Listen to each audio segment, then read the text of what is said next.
आज देखिए एक्सरसाइज कराते हैं 13.3। इसमें देखो पहला क्वेश्चन ये कह रहा है कि त्रिज्या 4.2 सेंटीमीटर वाले एक धातु के गोले को पिघलाकर त्रिज्या 6 सेंटीमीटर वाले एक बेलन के रूप में ढाला गया है, तो बेलन की ऊंचाई ज्ञात कीजिए। तो देखो इसमें एक वस्तु को पिघलाकर दूसरी वस्तु को बनाना होगा, तो इसमें बता दें। देखो पहली वस्तु है, इसमें गोला है और गोले को पिघलाकर एक बेलन बनाया गया है।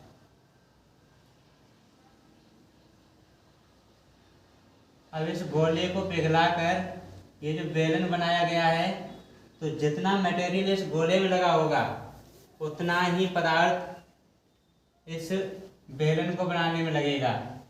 तो इसमें क्या होगा कि गोले का आयतन और बेलन का आयतन दोनों बराबर हो जाएगा, यानी कि एक वस्तु को पिघलाकर जो दूसरी वस्तु बनाई जाएगी तो उनके आयतन आपस में बराबर रहेंगे। तो इसमें देखो गोले की त्रिज्या भी दे रखी है, तो लिखेंगे गोले की त्रिज्या। तो गोले की त्रिज्या इसको स्मॉल आर मान लीजिए, इसका मान दिया है 4.2 सेंटीमीटर। उसके बाद जो बेलन बनाया गया है, बेलन की त्रिज्या है, बेलन की त्रिज्या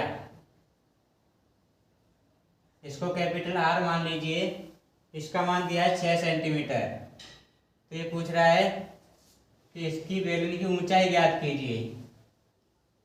तो देखो बेलन की ऊंचाई कैसे ज्ञात करोगे, तो इस गोले को पिघलाकर बेलन बनाया गया है, तो इन दोनों के आयतन आपस में बराबर होंगे। तो गोले का आयतन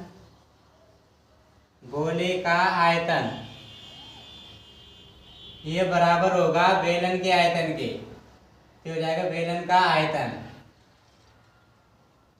अब गोले का आयतन होता है 4/3 पाई आर क्यूब। अब गोले की त्रिज्या स्मॉल आर मानी है। उसके बाद बेलन, तो बेलन का आयतन होता है पाई आर स्क्वायर एच, और इसमें जो बेलन है तो बेलन की त्रिज्या को कैपिटल आर माना है। तो यहाँ पर देखो पाई से पाई कट हो जाएगा। उसके बाद वैल्यू रख दीजिए 4/3, स्मॉल आर का मान है 4.2।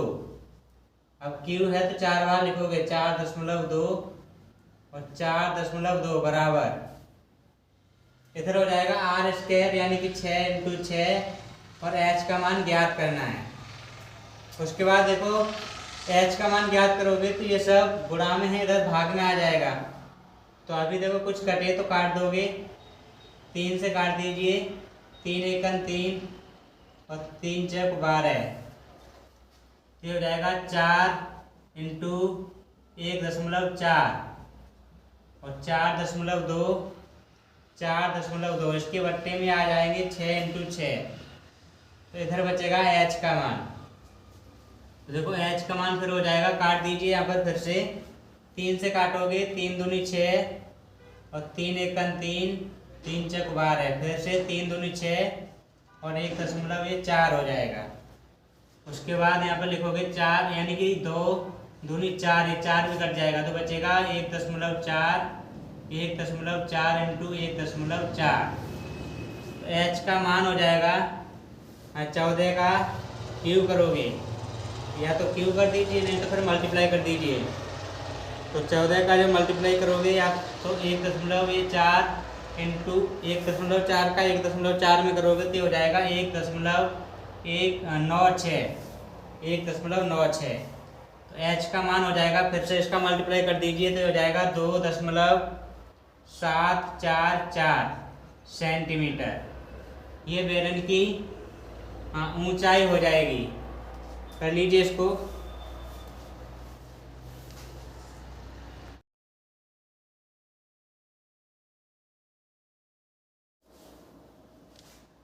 देखिए सवाल नंबर 2 वाले को बताते हैं। सवाल नंबर 2 में ये कह रहा है कि क्रम से 6 सेंटीमीटर, 8 सेंटीमीटर और 10 सेंटीमीटर त्रिज्याओं वाले धातु के 3 ठोस गोलों को पिघलाकर एक बड़ा ठोस गोला बनाया जाता है। इस गोले की त्रिज्या ज्ञात कीजिए। तो इसमें देखो 3 गोले हैं, इनको पिघलाया गया है। तो पहले वाले गोले की त्रिज्या 6 सेंटीमीटर है, और दूसरा वाला गोला है उसकी त्रिज्या है 8 सेंटीमीटर, और तीसरा एक गोला है उसकी त्रिज्या है 10 सेंटीमीटर। इन तीनों गोलों को पिघलाकर एक बड़ा गोला बनाया गया है, उसकी त्रिज्या ज्ञात करवाइए। तो पहले गोले की त्रिज्या यहाँ पर R1 मान लीजिए, R2, R3, तो त्रिज्याएं क्रम से दे रखी हैं उसने। त्रिज्याएं R1 का मान 6 सेंटीमीटर, R2 का मान 8 सेंटीमीटर और R3 का मान दिया है 10 सेंटीमीटर। तो इसमें भी देखो 3 गोले पिघलाए गए हैं, तो इन तीनों का आयतन इस बड़े गोले के आयतन के बराबर होगा। तो चौथे गोले की त्रिज्या पूछिए, इसको कैपिटल R या फिर R4 डाल सकते हो। ये हो जाएगा तीनों गोलों का आयतन, तीनों गोलों का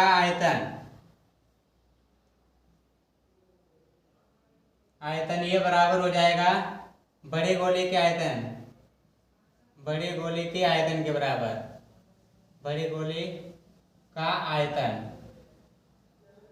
तो यहाँ पर आयतन का फॉर्मूला लगाओगे, 4/3 पाई R³ होता है, R1 हो जाएगा पहला गोला, प्लस 4/3 पाई R2³ प्लस 4/3 पाई R3³, और इधर हो जाएगा 4/3 पाई R³ कैपिटल R। देखो 4/3 कॉमन ले लोगे तो ये कट जाएगा, तो 4/3 पाई कॉमन मिल जाएगा, तो बचेगा R1³ प्लस R2³ और प्लस R3³ बराबर 4/3 पाई R³। तो 4/3 पाई से 4/3 पाई कट हो जाएगा। अब वैल्यू रख दोगे, R1 का मान है 6, तो 6 का क्यूब प्लस 8 का क्यूब और ये 10 का क्यूब हो जाएगा, बराबर यहाँ R³ बचेगा। तो इसको इधर लिख दें, तो R³ बराबर हो जाएगा 6 का क्यूब लिखोगे तो 6 का क्यूब यानी 6 को 6 बार, 6 को 3 बार मल्टीप्लाई तो 216 हो जाएगा, प्लस 8 का क्यूब करोगे तो 512 हो जाएगा, और प्लस 10 का क्यूब करोगे तो 1000 हो जाएगा। R³ बराबर, इन सभी को जोड़ दीजिए, ये हो जाएगा 1728। और ये जो 1728 जो होता है ये 12 का क्यूब होता है, तो R का मान हो जाएगा 12 सेंटीमीटर। कर लीजिए इसको।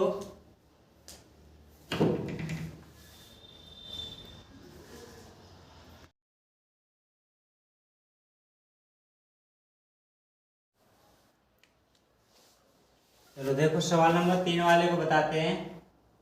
सवाल नंबर 3 में ये कह रहा है कि व्यास 7 मीटर और 20 मीटर गहरा एक कुआं खोदा जाता है, और खोदने से निकली हुई मिट्टी को एक समान रूप से फैलाकर 22 मीटर इंटू 14 मीटर वाला एक चबूतरा बनाया गया है। इस चबूतरे की ऊंचाई ज्ञात कीजिए। देखो जो कुआं होता है वो बेलन के आकार का होता है, तो कुएं से जितनी भी मिट्टी निकलेगी बाहर वो इस बेलन के आयतन के बराबर होगी। तो ये कुएं का आकार हो जाएगा, और इसके अंदर जो भी मिट्टी निकलेगी यानी इसके आयतन के बराबर उसका एक चबूतरा बनाया गया है। ये घनाभ के आकार का हो जाएगा चबूतरा। इसमें लंबाई होगी, चौड़ाई होगी और ऊंचाई भी होगी इसमें। तो ये बना दें इस तरह से, ये चबूतरा हो जाएगा, ये हो जाएगा कुआं। अब इसमें देखो ये जो कुआं खोदा गया है इसकी त्रिज्या यानी व्यास दिया है, और व्यास भी दिया है, उसकी गहराई यानी ऊंचाई भी दी है। तो जो कुआं दिया है, कुएं की गहराई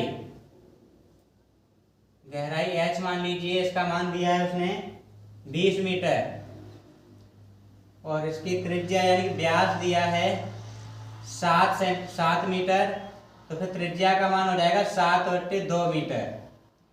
और इसी प्रकार जो चबूतरा दिया है, चबूतरे में उसने लंबाई चौड़ाई मान दिया है, इसमें ऊंचाई का मान ज्ञात करना है। तो लंबाई एल का मान दिया है उसने 22 मीटर और चौड़ाई बी का मान भी दिया है 14 मीटर। एच का मान पूछा है, तो इसमें भी आयतन को बराबर करोगे, यानी चबूतरे का आयतन बराबर चबूतरे का आयतन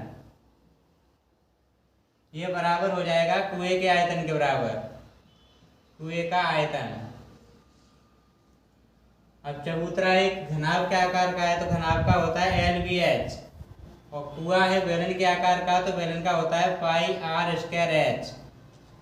तो वैल्यू रख दोगे इसमें, L का मान दिया है 22, B का मान दिया है 14 और H का मान ज्ञात करना है।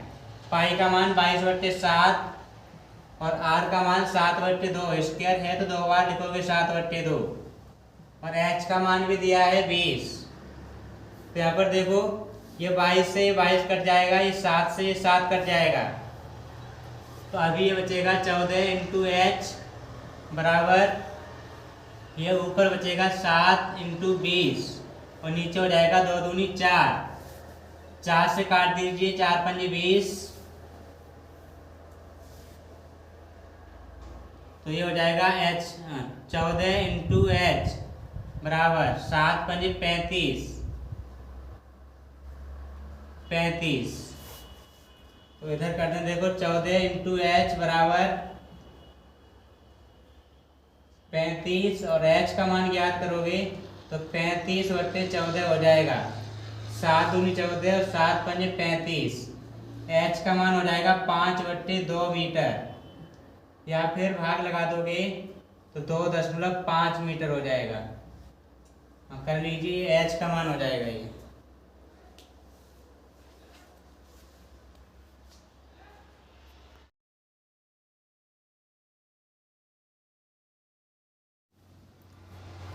देखिए सवाल नंबर 4 को बताते हैं। ये कह रहा है कि व्यास 3 मीटर का एक कुआं 14 मीटर की गहराई तक खोदा जाता है। इससे निकली हुई मिट्टी को कुएं के चारों ओर 4 मीटर चौड़ी एक वृत्ताकार वलय बनाते हुए समान रूप से फैलाकर इस प्रकार बांध बनाया जाता है। इस बांध की ऊंचाई ज्ञात कीजिए। तो देखो इसमें भी बना दें चित्र। एक कुआं है जो बेलन के आकार का होता है, इसको बना लोगे, और उसके बाद ये कह रहा है कि इस कुएं को खोदकर जो भी मिट्टी निकली है उस मिट्टी को इसी कुएं के चारों ओर लगा दिया गया है, और इसी कुएं के चारों ओर लगा के एक वृत्ताकार वलय बन जाएगी, ये इस प्रकार से।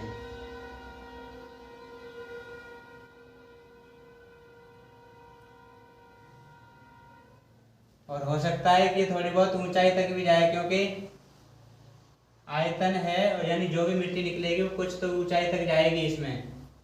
तो इस तरह से ये बना दें।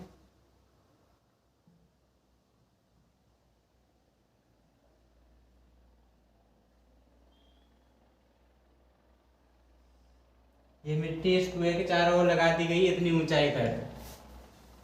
तो इसमें देखो कुएं का व्यास दे रखा था उसने, कुएं का व्यास 3 मीटर और उसके बाद कुएं की गहराई भी दे रखी है 14 मीटर। तो कुएं की गहराई है ये यहाँ से यहाँ तक 14 मीटर।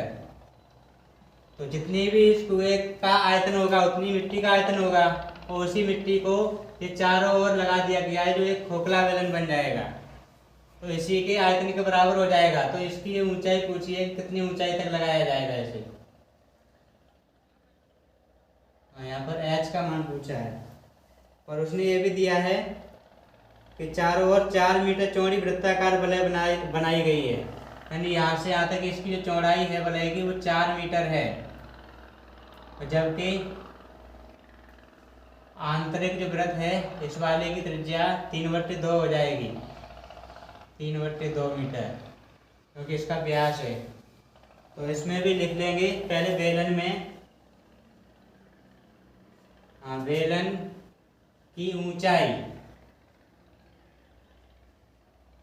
बेलन की ऊंचाई एच का मान दिया है, यानी कुएं की ऊंचाई 14 मीटर। उसके बाद इसकी त्रिज्या हो जाएगी 3/2 मीटर या फिर 1.5 मीटर। उसके बाद ये जो बाहर वलय बनी हुई है, वलय में जो आंतरिक त्रिज्या होगी वो यही हो जाएगी। तो आंतरिक त्रिज्या का मान उतना ही रहेगा, और बाहरी त्रिज्या जो हो जाएगी, बाहरी त्रिज्या यानी बड़ा वाला जो वृत्त बना है तो 3/2 ये, और ये 4 और हो जाएगी इसी में, तो ये हो जाएगी 4 + के 3/2 या फिर 1.5, तो हो जाएगा 5.5 मीटर। इसको R1 डाल दीजिए, इसको डाल दीजिए R2। अब इसमें देखो कुएं का आयतन या कुएं से निकली मिट्टी का आयतन, कुएं का आयतन बराबर वलय का आयतन, वलय का आयतन।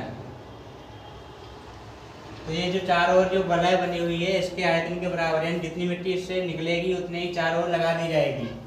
तो ये कुआं तो एक बेलन के आकार का है, तो बेलन का आयतन हो जाएगा πr²h। अब इसमें बेलन की त्रिज्या जो है उसको R1 माना है, तो πr1²h हो जाएगा। और वलय का आयतन यानी इस वलय का आयतन निकालोगे तो देखो यहाँ पर ये तो कुएं की सीट पर यहाँ तो कोई मिट्टी लगी नहीं सकती क्योंकि वापस उसी में गिर जाएगी। तो इसको छोड़ के बाहरी जो साइड है पट्टी उसी पर केवल मिट्टी लगाई जाएगी। तो इसका मतलब पहले बाहर वाले पूरे बेलन का या जो भी क्या बोलते बेलन ही हो जाएगा ये वलय। तो बाहरी वलय का आयतन उसमें से अंदर वाली वलय का आयतन घटाओगे, इसमें 2 बेलन बन जाएंगे, एक ये बड़ा वाला बेलन और एक अंदर ये छोटा डॉट बनाया वो वाला। तो बड़े वाले में से छोटे वाले को घटाओगे तो शेष जो पट्टी है वलय उसी का आयतन बचेगा। तो बड़े बेलन या फिर बड़ी बाहरी वलय का आयतन, बाहरी वलय का आयतन और इसमें से घटाओगे आंतरिक वलय का आयतन, आंतरिक वलय का आयतन।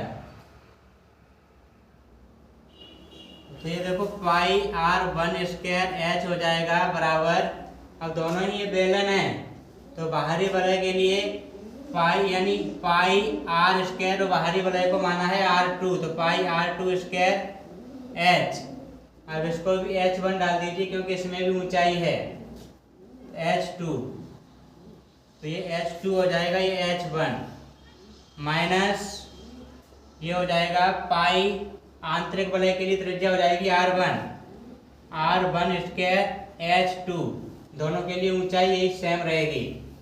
उसके बाद h2 को कॉमन ले लेना और पाई को कॉमन ले लेना, तो पाई R1²h1 बराबर पाई और h2 कॉमन मिल जाएगा तो बचेगा R2² माइनस के R1²। पाई से पाई कट हो जाएगा, वैल्यू रख दीजिए। R1 का मान दिया है 3/2 या 1.5 और h का मान भी दिया है 14 सेंटीमीटर। तो 3/2 लगाइए अभी, 3/2 इंटू 3/2 और h का मान 14 बराबर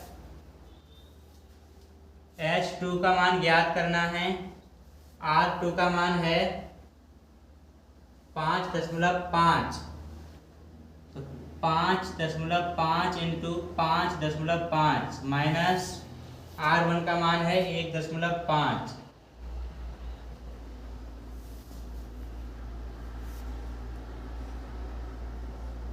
इसको सॉल्व कर दोगे तो देखो अभी आगे और सॉल्व कर सकते हो। इसे 5 कॉमन ले सकते हो, इसकी वैल्यू रख सकते हो, और नहीं तो फिर इसको भी देखो करते हैं आगे।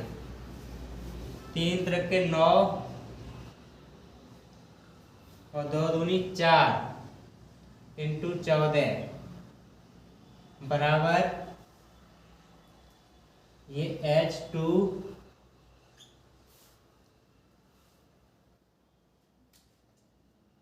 और यहाँ पर इसका 5.5 का वर्ग कर दोगे, यानी दोनों सेम लिखा है तो 5 × 5 = 25, 5 × 6 = 30 माइनस 15 का करोगे 5 × 5 = 25 और ये 2 हो जाएगा।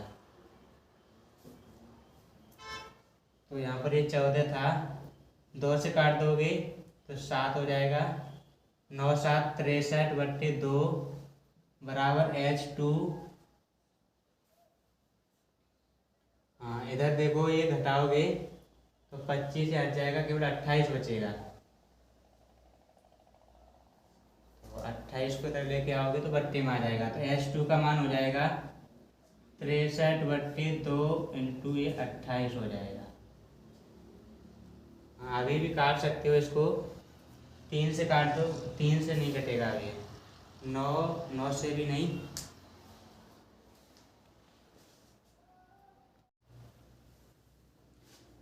हाँ देखिए, ये 7 से काट दीजिए, 7 निम 63, 7 छः 28, तो ये हो जाएगा 9/4 दूनी 8। 8 का भाग लगा दोगे, 8 एकन 8, बचेगा 1, दशमलव लगा दीजिए, 8 एकन 8 और 8 पंजे 4, कर लीजिए इसे।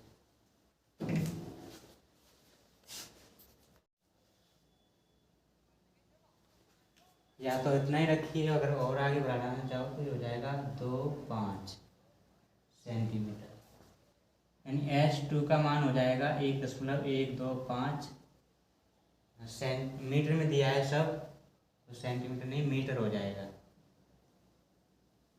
कर लीजिए, कराते हैं सवाल नंबर 5 को।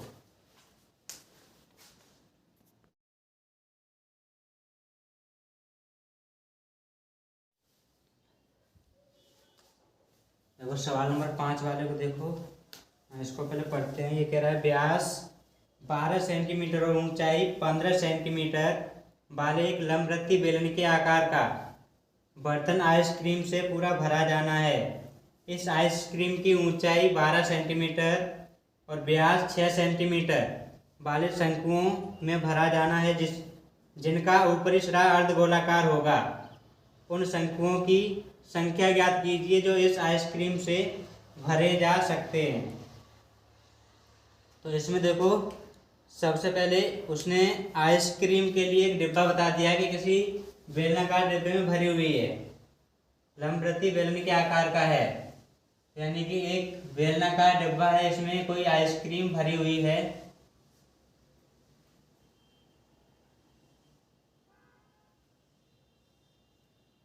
और इस डब्बे से जो भी आइसक्रीम है उसको छोटे छोटे जो शंकु के आकार का है उसमें भरा जाना है, यानी शंकु के आकार का है और उसके ऊपर एक आधा गोला अध्यारोपित है इस तरह से, और इसके ऊपर आधा गोला ये अध्यारोपित है, यानी इस डब्बे में जितनी भी आइसक्रीम भरी है वो इन शंकुओं में भरी जानी है। तो ये पूछ रहा है, तो बताइए इस आइसक्रीम को कितने शंकुओं में भरा जा सकता है, शंकुओं की संख्या ज्ञात कीजिए। तो देखो, जितने भी शंकु भरे जाएंगे उन सभी शंकुओं का आयतन इस बेलन में भरी हुई आइसक्रीम के आयतन के बराबर होगा, क्योंकि उतनी ही आइसक्रीम बनेगी उनमें जितनी की इस बर्तन में भरी हुई है। इसमें जो विमाएँ दे रखी हैं उनको लिखोगे। व्यास इसका 12 सेंटीमीटर दे रखा है, बर्तन का 12 सेंटीमीटर व्यास है और 15 सेंटीमीटर ऊंचाई है इस बर्तन की, 15 सेंटीमीटर। उसके बाद आइसक्रीम से भरा, आइसक्रीम जो ऊंचाई है उसकी 12 सेंटीमीटर और व्यास 6 सेंटीमीटर। इसमें देखो, ये जो शंकु की ऊंचाई है, शंकु की ऊंचाई 12 सेंटीमीटर दे रखी है और इसकी जो त्रिज्या है वो त्रिज्या का मान दिया है 3 सेंटीमीटर, यानी यहाँ से लेके यहाँ तक ये भी 3 सेंटीमीटर हो जाएगा। तो यहाँ पर लिखोगे, सबसे पहले बेलन का डिटेल लिखोगे। बेलन में यहाँ ऊंचाई H का मान दिया है 15 सेंटीमीटर और व्यास दिया है, तो त्रिज्या का मान हो जाएगा 6 सेंटीमीटर। और शंख में दिया है उसने ऊंचाई H का मान दिया है, इसको H1R1 मान लीजिए, H2 हो जाएगा ये 12 सेंटीमीटर और त्रिज्या R2 का मान दिया है 3 सेंटीमीटर। अब ये पूछ रहा है कि कितने शंकु बनेंगे, यानी कितनी शंकुओं में आइसक्रीम भरी जा सकती है।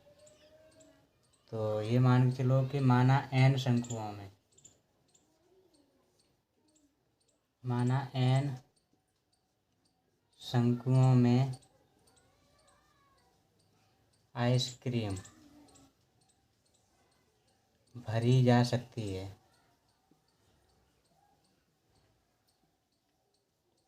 देखो जितने इन मतलब जितना इस डब्बे में आइसक्रीम की मात्रा होगी, आयतन होगा, उतना ही जितने भी शंख भरे जाएंगे उन शंकुओं में आइसक्रीम भरी जाएगी जितनी इसमें होगी।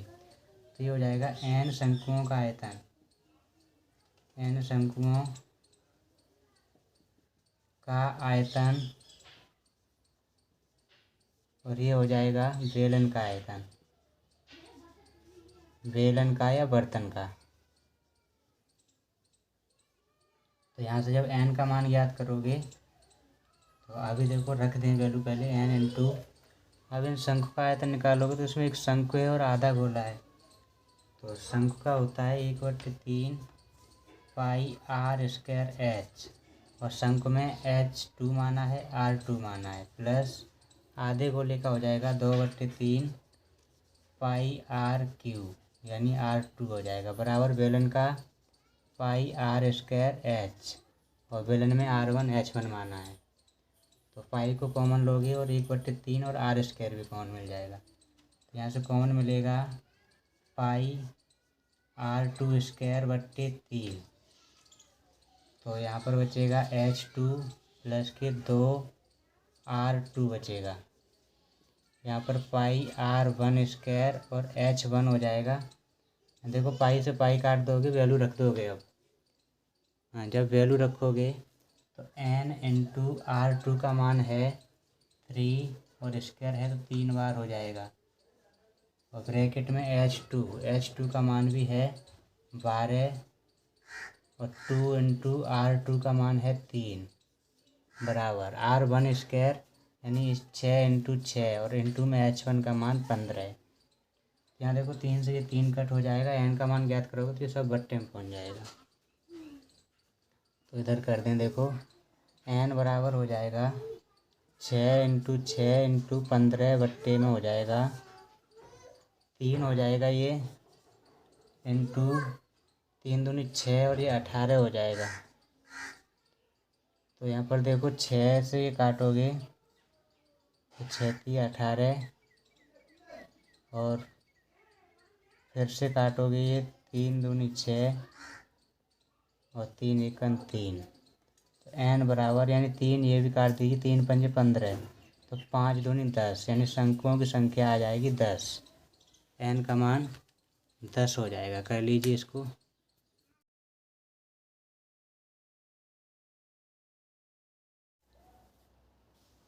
हाँ देखिए सवाल नंबर 6 वाले को कराते हैं।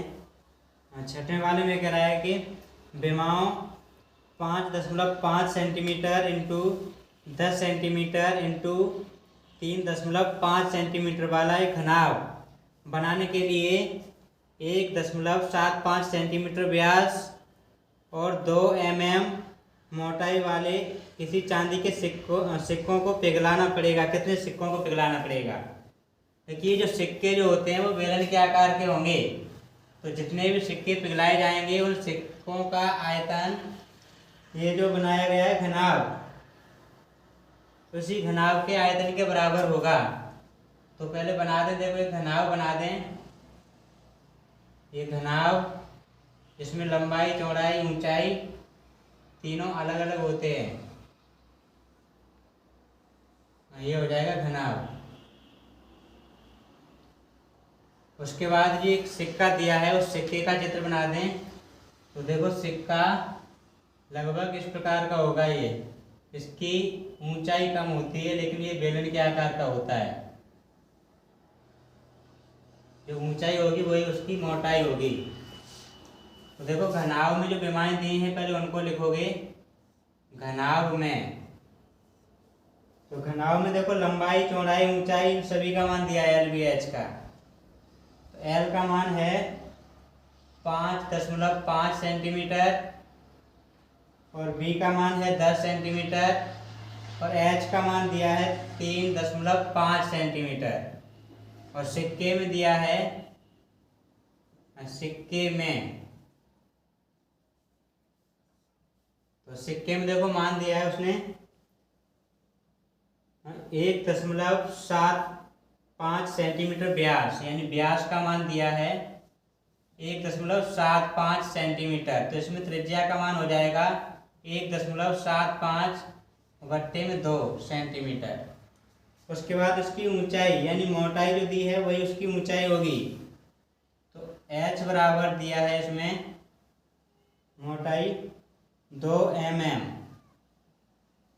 अब mm को सेंटीमीटर में चेंज करोगे तो ये हो जाएगा 0.2 सेंटीमीटर, 0.2 सेंटीमीटर हो जाएगा ये।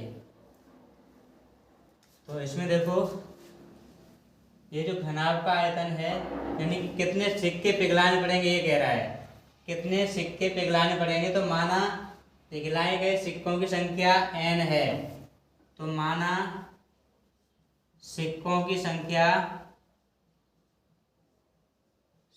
संख्या n है। अब जितने सिक्के पिघलाए जाएंगे उन सभी सिक्कों का आयतन इस घनाभ के आयतन के बराबर होगा। तो n सिक्कों का आयतन ये बराबर होगा घनाभ के आयतन के बराबर, घनाभ का आयतन। देखो सिक्का जो है वो बेलन के आकार का है, तो बेलन का आयतन होता है πr²h बराबर घनाभ का होता है L × B × H। तो वैल्यू रख दोगे सभी की, n इंटू पाई का मान 22/7 और r यानी सिक्कों में r का मान दिया है 1.75/2 इंटू 1.75/2 स्क्वायर है तो 2 बार हो जाएगा। और h का मान दिया है 0.2 बराबर l का मान है 5.5 इंटू b का मान है 10 इंटू में h का मान है 3.5। यहाँ पर देखो n का मान याद करोगे तो ये सब उधर चला जाएगा, तो जो भाग में है वो ऊपर जाएगा मल्टीप्लाई में, और ऊपर है वो नीचे भाग में जाएगा। तो यहाँ से देखो n का मान हो जाएगा, फिर पहले इधर साइड वालों को लिख दें 5.5 इंटू 10 इंटू 3.5 इंटू ये जो ऊपर है जितना वो सब नीचे जाएगा और नीचे वाला ऊपर जाना है, तो 7 इंटू 2 इंटू 2 ये ऊपर हो जाएगा 7 इंटू 2 इंटू 2 और बट्टे में हो जाएगा 22 इंटू 1.75 इंटू 1.75 और इंटू 0.2। हाँ, इसको सॉल्व करना है आप। तो देखो इसको करेंगे तो ये हो जाएगा 2 से काट दीजिए, 0.1 बार हो जाएगा ये, और ये फिर 2 से काट दीजिए, 2 1 2 ये 11 हो जाएगा, और 11 से काट दीजिए 1.1 हो जाएगा। तो n बराबर 1.1 इंटू 10 इंटू 3.5 इंटू 7 बचेगा, और नीचे बचेगा ये 1.75 इंटू 0.1। अब यहाँ पर देखो एक अंक बाद इसका पॉइंट है और एक अंक बाद ही यहाँ पर ये वाला भी और ये वाला भी, तो ये 1 है, ये वाला हट जाएगा ये वाला पॉइंट, और 10 का 35 में करोगे 3.5 में तो ये भी हट जाएगा, तो बचेगा 11 इंटू 35 इंटू 7 और नीचे बचेगा 1.75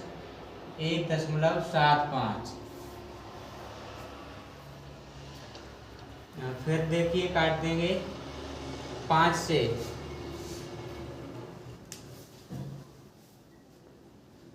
तो ऊपर जो 11 है वो तो अभी नहीं कटेगा, 35 कट जाएगा, तो 35 कटेगा उसको काटोगे।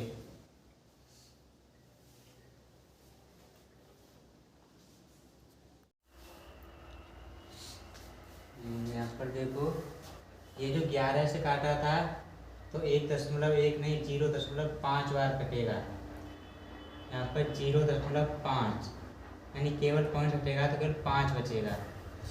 अब 5 से काट दीजिए, 5 एकन 5, 0.5 दिया 15 और 5 पंजे 25, 5 सत्ते 35, 0.35। तो ये हो जाएगा n बराबर 7 × 7, नीचे 0.35 × 0.35 यानी 3 5। 7 से फिर काटोगे तो ये हो जाएगा 0.05, 7 एकन 7, 0.05। तो n बराबर बचेगा 1/0.05 इंटू 0.05। n बराबर देखो 2 अंक बाद पॉइंट, 2 अंक बाद, तो ऊपर 4 0 हो जाएंगे और नीचे से पॉइंट हट जाएगा तो 5 × 5 बचेगा। n बराबर ये हो जाएगा 1 2 3 4 बट्टे 5 पंजे 25, और जब ये काट दोगे तो 400 आंसर हो जाएगा n का। n बराबर 400, n का मान हो जाएगा 400। कर लीजिए इसे।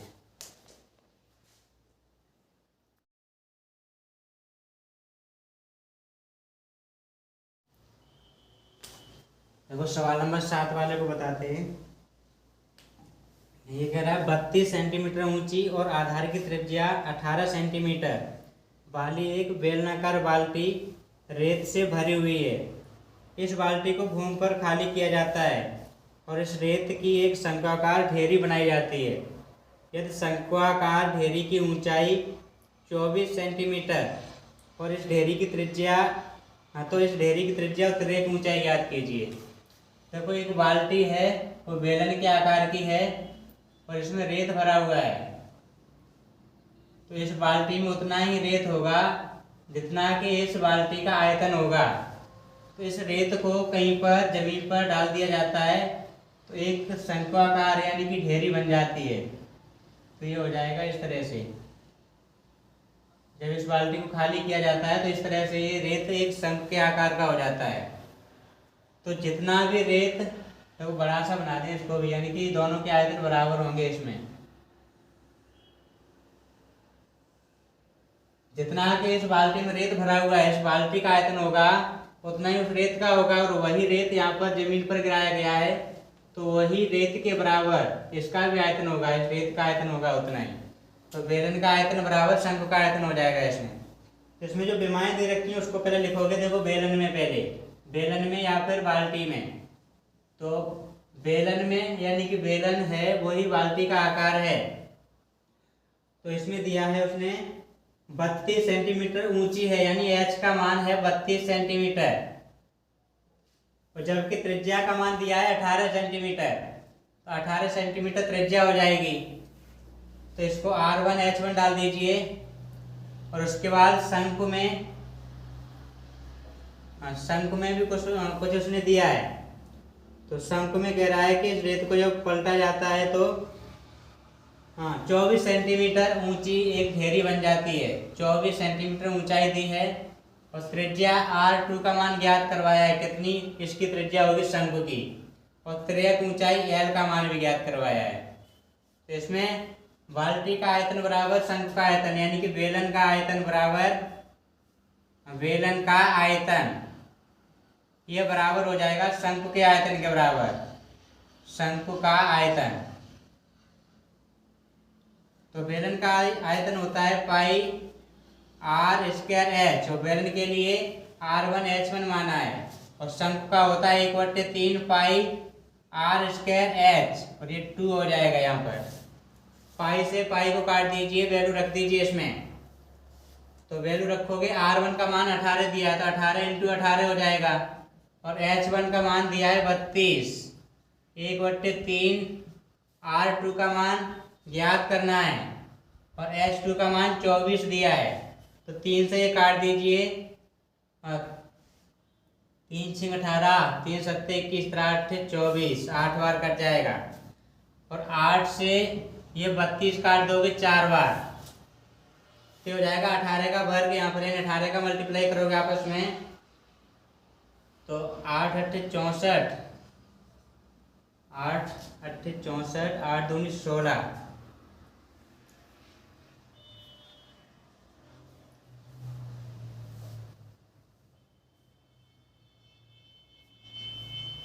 324 इंटू 4 बराबर ये हो जाएगा R2 स्क्वायर। R2 स्क्वायर, जब R2 का मान ज्ञात करोगे तो अंडर रूट के अंदर हो जाएगा। अगर यहाँ पर देखो वर्ग नहीं करना चाहते थे इसका तो 18 इंटू 18 और इंटू 4 ऐसे लिखा रहने दो।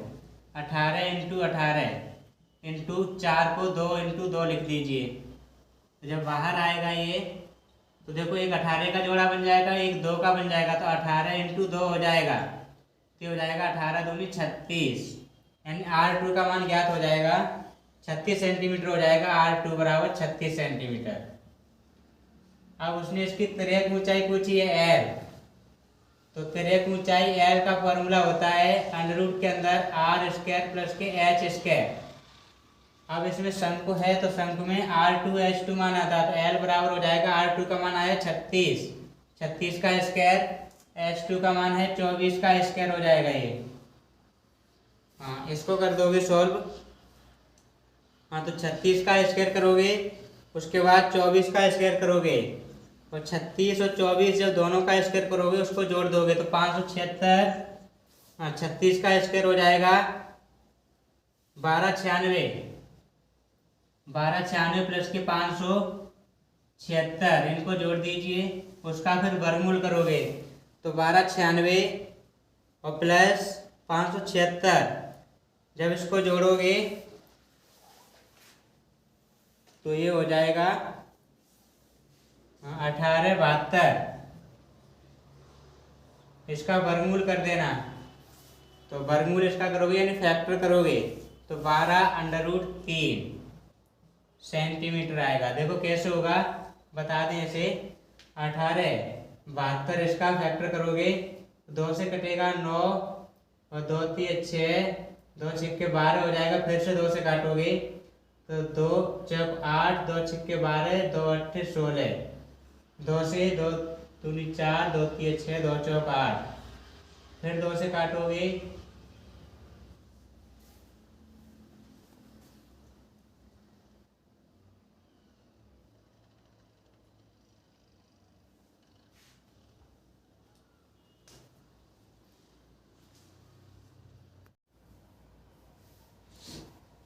तो ये हो गया। इसको और करोगे तो देखो 3 से काटिए, अब 3 त्रिक 9 और 3 9 27, 3 से काटोगे 13 हो जाएगा। यानी इसमें देखो एक ये 2 का जोड़ा हो गया, एक ये 2 का जोड़ा, ये 3 का जोड़ा, 2 इंटू 2 इंटू 3 और ये 13 ऐसा ही बचेगा। तो 2 दूनी 4, 4 3 12 और 13 का कोई जोड़ा नहीं बना तो वो अंडर रूट के अंदर ऐसा ही लिखा रहेगा। ये इसका आंसर हो जाएगा। कर लीजिए इसको।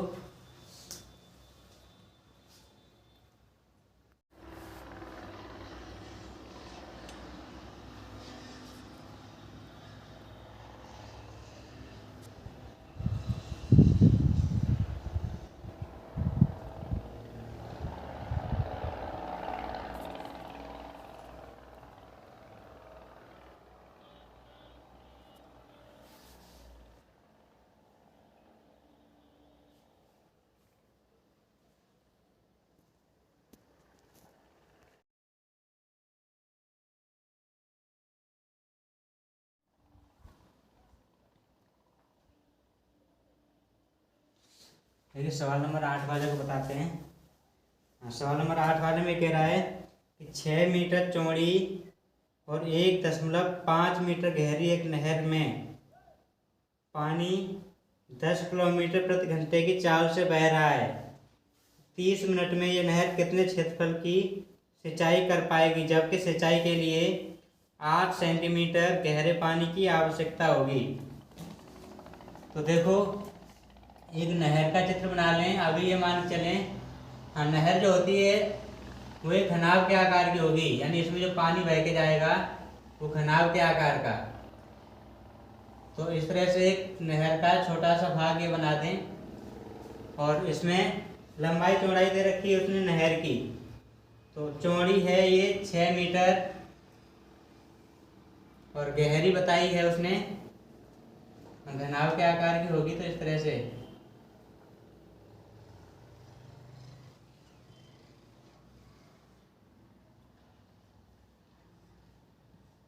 तो इसकी नहर की गहराई बताई है उसने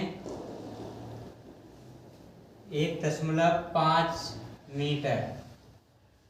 अब उसके बाद इसकी लंबाई तो नहीं ज्ञात कर सकते हो, क्योंकि लंबाई तो नहर पता नहीं कहाँ तक जाए, लेकिन ये देखना है कि कितनी देर तक नहर का पानी चला है। अभी ये मान चलो कि पानी कोई यहाँ से स्टार्टिंग हुई है और जितनी भी देर उसने सिंचाई की है तो कहाँ तक पहुँच जाएगा, कितनी दूरी तक पानी पहुँच जाएगा।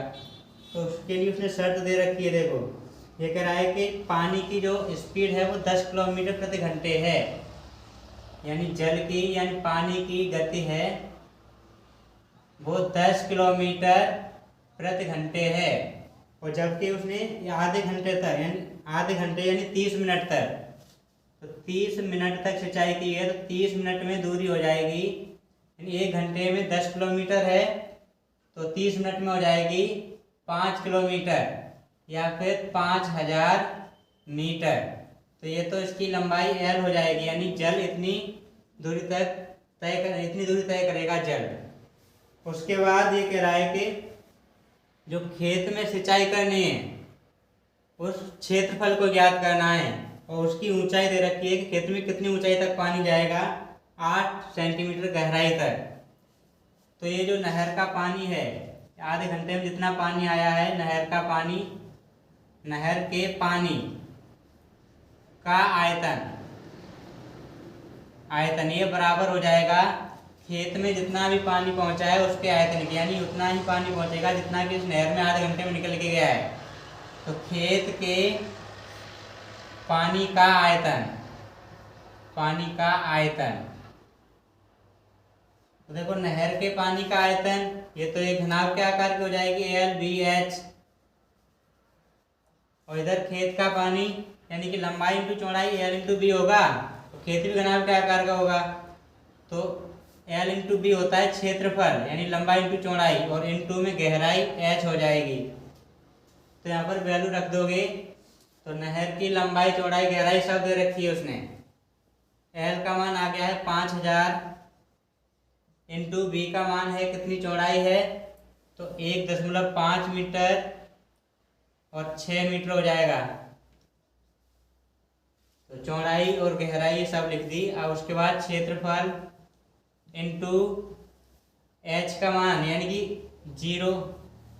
0 दशमलव कितना दिया है, 8 सेंटीमीटर दिया, तो मीटर में चेंज करोगे तो 8 सेंटीमीटर को मीटर में चेंज करोगे तो 0.8 मीटर हो जाएगा ये। अब यहाँ से क्षेत्रफल का मान ज्ञात करना है तो इधर आ जाएगा ये भाग में, तो क्षेत्रफल हो जाएगा फिर 5000 इंटू 1.5 इंटू 6 बट्टे में हो जाएगा 0.08। 2 अंक बाद पॉइंट है तो यहाँ पर 2 जीरो बढ़ जाएंगे, तो ये हो जाएगा, देखो 1 जीरो यहाँ से कम हो जाएगा, इसका पॉइंट हट जाएगा, तो 500 इंटू 15 इंटू 6 और 2 जीरो ये हो जाएगा, बट्टे में हो जाएगा 8।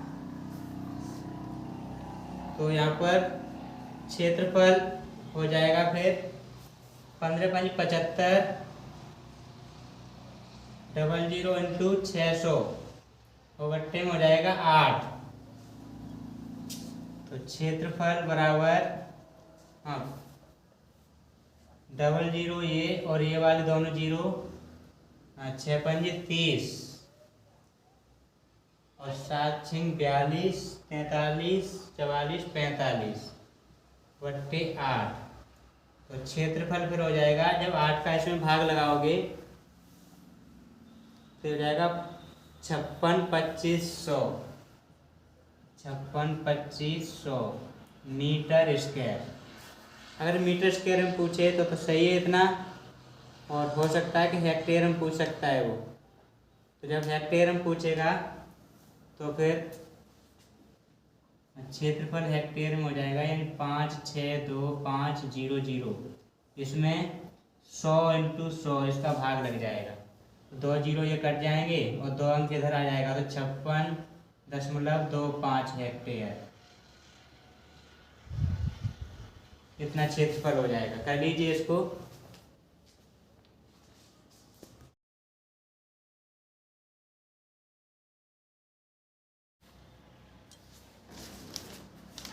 तो सवाल नंबर 9 वाले को कराते हैं। इस एक्सरसाइज का लास्ट सवाल भी है ये कह रहा है कि एक किसान अपने खेत में बनी 10 मीटर व्यास वाली और 2 मीटर गहरी एक बेलनाकार टंकी को आंतरिक व्यास 20 सेंटीमीटर वाले एक पाइप द्वारा नहर से जोड़ता है।